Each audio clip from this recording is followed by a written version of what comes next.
Poor lady, boring speech, ये insulting शब्द हमारी राष्ट्रपति द्रौपदी मुर्मू के लिए गांधी परिवार यानी कि सोनिया गांधी और राहुल गांधी ने इस्तेमाल किए हैं। जहां पिछले दशक या कहें कि मोदी सरकार के सत्ता में आने के बाद से देश जिस औसत दर्जे का विपक्ष देख रहा है उतना भारतीय इतिहास में कभी देखा नहीं गया। हमारे देश में कांग्रेस और उसके समर्थकों के रूप में ऐसा विपक्ष मौजूद है जिसने राष्ट्रपति पद, आदिवासी कम्युनिटी और महिला तीनों का लगातार अपमान किया है और यह सिलसिला अभी भी जारी है। सबसे पहले तो कांग्रेस चाहती ही नहीं थी कि आदिवासी समुदाय से आने वाली द्रौपदी मुर्मू भारत की राष्ट्रपति बने।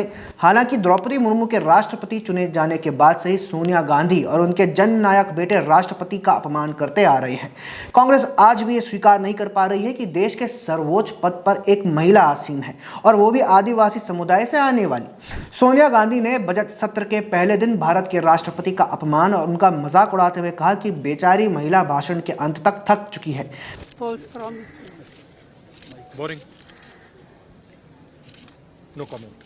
No, the poor lady, the president was getting very tired by the end. Repeating the same thing again No, and she again. could hardly speak, poor thing. Sonia Gandhi ही क्यों, उनके बेटे राहुल गांधी ने कहा कि राष्ट्रपति का भाषण बोरिंग रहा। राहुल गांधी जी, ये कोई यूट्यूब का फनी वीडियो तो नहीं था बल्कि राष्ट्रपति का अभिभाषण था। इसका फर्क राहुल गांधी को पता नहीं है, शायद तभी वो इसको बोरिंग बता रहे थे। अब जब सोनिया गांधी को उनके आपत्तिजनक व्यवहार के लिए आलोचना का सामना करना पड़ रहा है तो उनकी प्रवक्ता सुप्रिया श्रीनेत एक्सप्लेनेशन दे रही हैं कि सोनिया गांधी वास्तव में राष्ट्रपति के साथ सहानुभूति जता रही थी। रियली सुप्रिया, वैसे ही जैसे आप मंडी के भाव पूछ रहे थे। अंग्रेजी का ये ट्रांसलेशन तो हमने पहली बार ही देखा है। खैर, जैसा कि हमने कहा कि पिछले दशक से हम छिछले विपक्ष का सामना कर रहे हैं, तो उसका उदाहरण आप पप्पू यादव के बयान से ले लीजिए। पप्पू यादव ने राष्ट्रपति के अभिभाषण को लव लेटर यानी कि प्रेम पत्र कहकर खारिज कर दिया।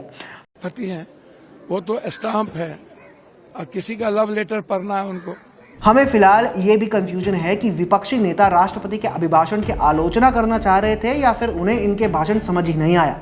अभिभाषण की आलोचना के लिए गांधी परिवार को राष्ट्रपति मुर्मू का अपमान करने की आवश्यकता नहीं थी।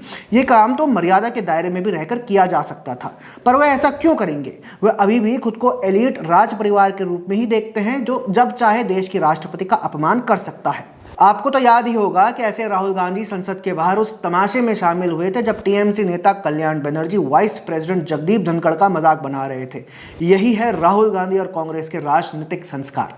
राहुल गांधी ने ही अपनी राजनीति चमकाने के लिए कहा था कि राष्ट्रपति मुर्मू राम मंदिर में प्रवेश नहीं कर सकेंगे क्योंकि वे आदिवासी हैं, जबकि सच तो यह है कि राष्ट्रपति मुर्मू 2024 में ही राम मंदिर का दौरा कर चुकी और इसी दौरान उन्होंने सरयू घाट पर महाआरती भी की थी।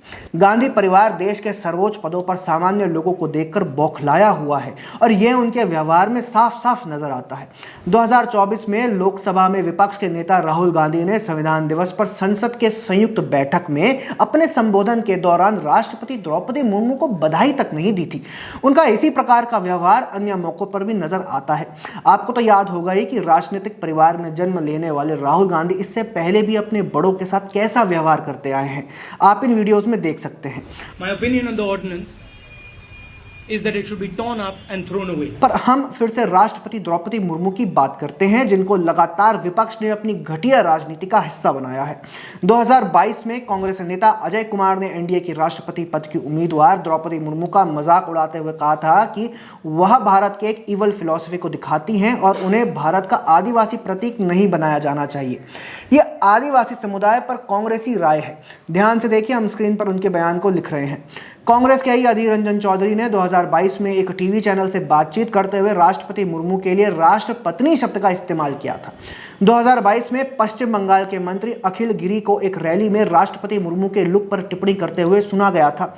उनकी टिप्पणी थी, भाजपा ने कहा कि मैं अच्छा नहीं दिखता, हम किसी को उसके रूप से नहीं आंकते, हम राष्ट्रपति के पद का सम्मान करते हैं, लेकिन हमारे राष्ट्रपति कैसी दिखती है। आयरनी ये नहीं है कि कांग्रेस और उनके साथियों ने राष्ट्रपति पद, एक महिला और आदिवासी समुदाय का सम्मान बरकरार नहीं रखा, बल्कि यह है कि इनका अपमान करने के बाद कांग्रेस सबसे पहले महिला, आदिवासी और दलितों के नाम पर ही वोट मांगने पहुंच जाती है। कांग्रेस नेता दलित और आदिवासियों से वोट चाहते हैं, उनका विकास नहीं। विकसित आदिवासी उनके एलिटिज्म के लिए खतरा है। राहुल गांधी ने तो खुद स्वीकार भी किया है कि 90 के दशक के बाद कांग्रेस दलितों का ध्यान नहीं रख पाई। हालांकि हम उनको याद दिला दें कि कांग्रेस तो उससे पहले भी दलितों का ध्यान नहीं रख पा रही थी। आज गांधी परिवार द्वारा राष्ट्रपति मुर्मू के अपमान ने यह साबित किया है कि यही उनकी राजनीतिक पहचान है। वे देश के सर्वोच्च पद का सम्मान कर ही नहीं सकते, क्योंकि देश पर एकाधिकार तो कांग्रेस उसकी संतानों का ही है ना।